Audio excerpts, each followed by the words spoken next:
Movies Info Tutorial presenting Falcon and the Winter Soldier Season 1 Episode Number 1। इस episode के starting में हमें दिखाया जाता है सैम विल्सन को यानी फैल्कन को, जिसके पास कैप्टन अमेरिका की वाइब्रेनियम वाली शील्ड होती है, जो कि एवेंजर एंड गेम में कैप्टन अमेरिका फैल्कन को दे देता है।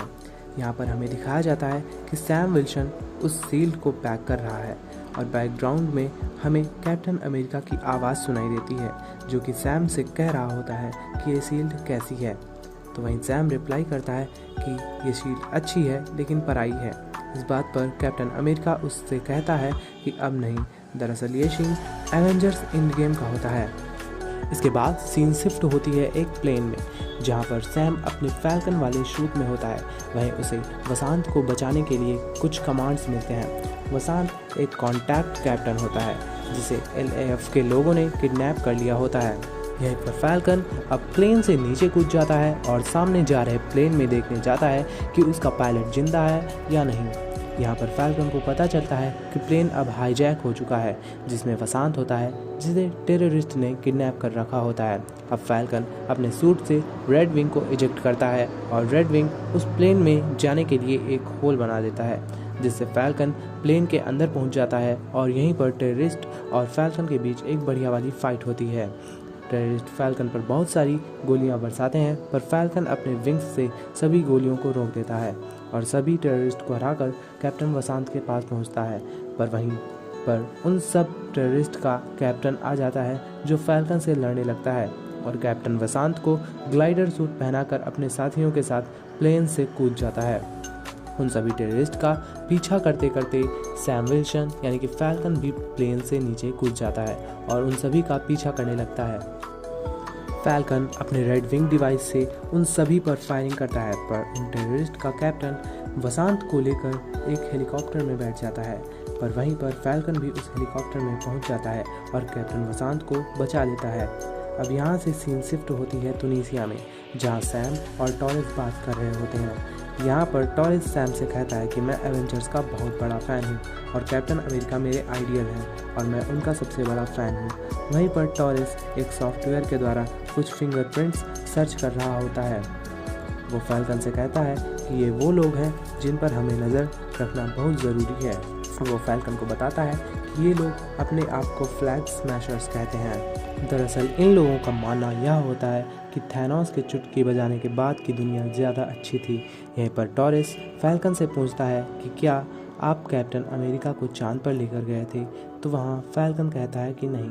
अब फैल्कन यहाँ से जाने लगता है। टॉरेस के पूछने पर वो बताता है कि वो वॉशिंगटन जा रहा है। टॉरेस उससे पूछता है कि उसके बाद आप कहाँ जाएंगे, तो इस बात पर फैल्कन मुस्कुराते हुए कहता है कि चांद पर। यहाँ से सीन शिफ्ट होती है वॉशिंगटन में, जहाँ फैल्कन कैप्टन अमेरिका की शील्ड को US गवर्नमेंट के हाथों सौंप देता है और कहता है कि ये शील्ड सिर्फ और सिर्फ कैप्टन अमेरिका की ही है और मैं इसके लायक नहीं हूँ। यहाँ पर सैम की मुलाकात रोडी से होती है।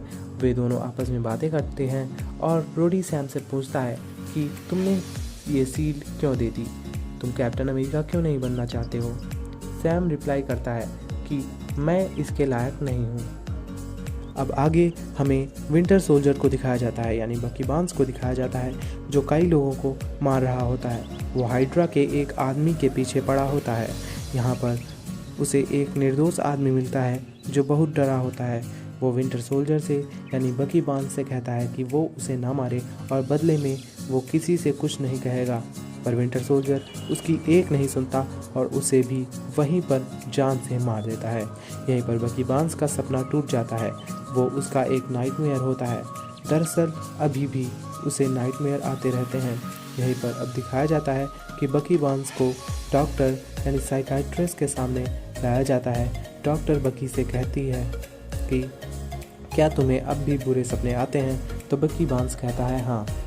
अब डॉक्टर्स उससे पूछती है कि तुम्हारे रूल्स कौन से हैं, तो बकी कहता है रूल नंबर 1 कोई भी गैर कानूनी काम नहीं करना, रूल नंबर 2 कभी किसी को चोट नहीं पहुंचानी है, रूल नंबर 3 कि अपनी पुरानी गलतियों को सुधारना है। यहाँ पर बकी डॉक्टर से बताता है कि कल रात वो एक मिशन पर था। वो कहता है कि उसने उसके तीनों रूल्स फॉलो किए हैं। यहाँ पर डॉक्टर बकी को एडवाइस देती है कि उसे अपने पास्ट को भूल जाना चाहिए और एक नई ज़िंदगी जीनी चाहिए। अब बकी अपने एक पुराने दोस्त मिस्टर योरी से मिलने जाता है, जो कि अब बहुत बूढ़े हो चुके हैं। बकी उनके साथ एक रेस्टोरेंट में जाता है। वहाँ योरी देखता है कि बकी कुछ परेशान है, तो योरी वहाँ की एक वेट्रेस से कहता है कि क्या तुम बकी के साथ डेट पर जाना चाहोगी, ये बहुत जवान है। इस बात पर वो वेट्रेस भी मजाक में हाँ कर देती है। फिर यहाँ पर बकी योरी से कहता है कि तुम मेरे साथ ऐसा व्यवहार क्यों करते हो, जबकि मैं तो तुम्हारा बेटा भी नहीं हूँ। इस बात को सुनकर योरी अपनी पुरानी यादों में चला जाता है। उसका एक बेटा था जो यूएस में मारा जाता है और उसे ये भी नहीं पता होता है कि उसकी मौत क्यों हुई, क्योंकि उसके मर्डर का कारण पुलिस ने उससे नहीं बताया होता है। अब यहाँ से सीन शिफ्ट होती है सैम की ओर, जो कि अब अपने पुराने गांव को जा रहा है।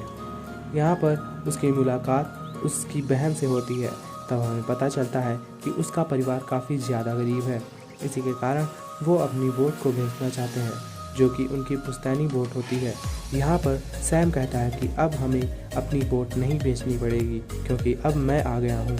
वो कहता है कि मैं बैंक से लोन की बात करूँगा और वो हमें लोन ज़रूर देंगे। पर उसकी सिस्टर नहीं चाहती थी कि सैम उसकी मदद करे, पर फाइनली वो मान जाती है। अब हमें दिखाया जाता है बकी बांस को, जो अब उसी वेट्रेस के साथ डेट पर जाता है।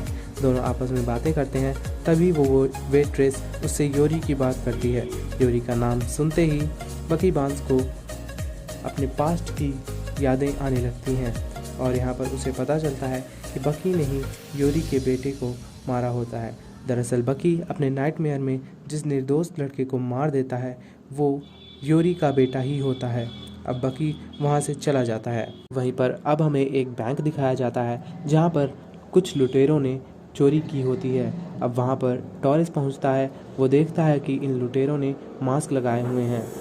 वो उन्हें रोकने की कोशिश करता है, पर उनमें से एक उसे इतनी ज़ोर से मारता है कि उसे बहुत चोट लगती है और वो वहीं बेहोश हो जाता है। यहाँ उसे पता चलता है कि ये कोई विंटर सोल्जर या सुपर ह्यूमन है। दूसरी तरफ हमें दिखाया जाता है सैम और उसकी सिस्टर को, जो बैंक से लोन के लिए अप्लाई करते हैं, लेकिन उन्हें लोन नहीं मिलता है। अब सैम अपने पुराने बोट को फिर से बनाने के बारे में सोचता है, पर तभी उसे टॉरिस का कॉल आ जाता है और टॉरिस उसे सब कुछ बता देता है, जिसे सुनकर सैम समझ जाता है कि ये ज़रूर सुपर सोल्जर्स हैं। तभी सैम की सिस्टर पीछे से आती है और कहती है कि तुम्हें टीवी पर एक न्यूज़ आ रही है जो देखनी चाहिए। जब सैम टीवी में देखता है तो यूएस गवर्नमेंट के एजेंट्स सभी को बताते हैं कि हमें एक सुपर हीरो की आवश्यकता है जो कि कैप्टन अमेरिका के जैसा हो, पर कैप्टन अमेरिका अब हमारे बीच नहीं है, इसलिए हमने आपको एक नया सुपर हीरो देने के बारे में सोचा है। तभी यहाँ पर एक नया कैप्टन अमेरिका हमें दिखाया जाता है और इसी के साथ ये एपिसोड यहीं पर ख़त्म हो जाता है। गाइज़, अगर आप इस सीरीज के और पार्ट्स देखना चाहते हैं तो चैनल को सब्सक्राइब करके बेल आइकन ज़रूर दबा दीजिए।